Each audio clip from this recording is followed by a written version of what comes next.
வணக்கம் அக்கா. இன்றைக்கி ஒரு மினி விளாக் தான் பார்க்க போகிறோம். வீடியோக்குள்ளே போகிறோம்னா நம்ம சேனலை சப்ஸ்கிரைப் பண்ணிக்கோங்க. இன்றைக்கி கொஞ்சம் திங்ஸ் வாங்க வேண்டியது இருந்துன்னு சொல்லி நாகர்கோவிலில் டிஜி மார்ட்டுக்கு போயிருந்தோங்க. ஏர்பாட்ஸ் வாங்கியிருந்தேங்க. இந்த டிஜி மார்ட்லேருந்து உள்ளே வீடியோ எடுக்கிற அலோடு இல்லை, ஸோ அது வாங்கியிருந்தேன். அப்புறம் ஒரு ஆடியோ ஜாக் வாங்கியிருந்தேன். இந்த மாதிரி தாங்க ஒரு பையில் போட்டு கொடுத்தாங்க. இதோட ப்ரைஸ் பார்த்திங்கன்னா 1500. இதோட எம்ஆர்பி பார்த்திங்கன்னா 4000 அப்படின்னு போட்டிருந்தாங்க. ஆனால் நாங்கள் கம்மி பண்ணி தரோம் அப்படின்னு சொல்லி 1500 அப்படின்னு கொடுத்தாங்க. ஆனால் இது ஆன்லைன்லேயே 1500 தான் இதோட ப்ரைஸ் பட் அவங்க மார்க்கெட்டிங் ஸ்ட்ராட்டஜி இந்த மாதிரி ஃபாலோ பண்ணுறாங்கங்க. இந்த 2 பொருள் வாங்குறதுக்குள்ளே செம்ம பசிங்க.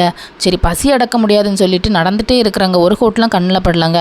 அப்புறமா தான் ஹோட்டல் அசாத் இருந்தது பார்த்தேன். அதில் போயிட்டு நல்லா சாப்பிட்டாச்சுங்க. ஃப்ரைட் ரைஸும் பிரியாணியும் ஆர்டர் பண்ணி சாப்பிட்டேங்க. சாப்பிட்டதுக்கு அப்புறமா தான் வயிறு ஃபுல்லாகிடுச்சிங்க. வயிறு ஃபுல்லானதுக்கப்புறம் சரி நம்ம வீட்டுக்கு கிளம்பலான்னு சொல்லி பஸ் ஸ்டாண்டை நோக்கி வந்துட்டு இருந்தேங்க. வர வழியில் நம்ம ஐஸ்கிரீம் கடையை பார்த்தாச்சா, உடனே ஐஸ்கிரீம் சாப்பிடணும்னு ஆசை வந்துட்டுங்க. சரி, கடைக்குள்ளே போயிட்டு என்ன ஃப்ளேவர்லாம் இருக்குன்னு பார்த்தா நிறைய இருந்துங்க. சரி, நமக்கு பிடிச்சதில் ஒன்று எடுத்து பில் போட்டுட்டு அப்படியே நடந்து வந்துட்டு இருந்தேங்க. வந்துட்டே இருக்கிறேங்க வடசேரி நோக்கி வர வழியில் ஒரு கடையில் கூட்டமாக இருக்குது. என்னன்னு பார்த்தா கிழங்கு சிப்ஸ் விற்றுட்ருக்காங்க. நம்ம ஃபேவரட் ஆச்சுன்னு சொல்லி கிழங்கு சிப்ஸ் ஒரு பொதி வாங்கி நம்ம பேக்குள்ளே போட்டுட்டு அப்படியே பாய்ன்னு சொல்லிட்டு வீட்டுக்கு கிளம்பியாச்சுங்க. வீட்டுக்கு கிளம்பி பஸ்ஸை விட்டு இறங்குனா இவ்வளோ தூரம் நடந்து போகணுங்க வீட்டுக்கு. சரி, அப்படியே பைய நடப்போம்னு சொல்லி நடந்து வீட்டுக்கு வந்தாச்சு.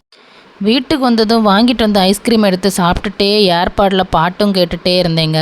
அதுவே ஒரு தனி ஃபீலாக இருந்துங்க. நீங்களும் இந்த மாதிரி ஐஸ்கிரீம் சாப்பிட்டுட்டோ இல்லை ஏதாவது சாப்பிட்டுட்டோ ஏர்பாடில் பாட்டு கேட்குற அனுபவம் இருந்தால் கமெண்ட் பண்ணுங்கள். அது மட்டும் இல்லாமல் நம்ம சேனல்லே போடுற ஃபஸ்ட்டு விலாக் இதாங்க.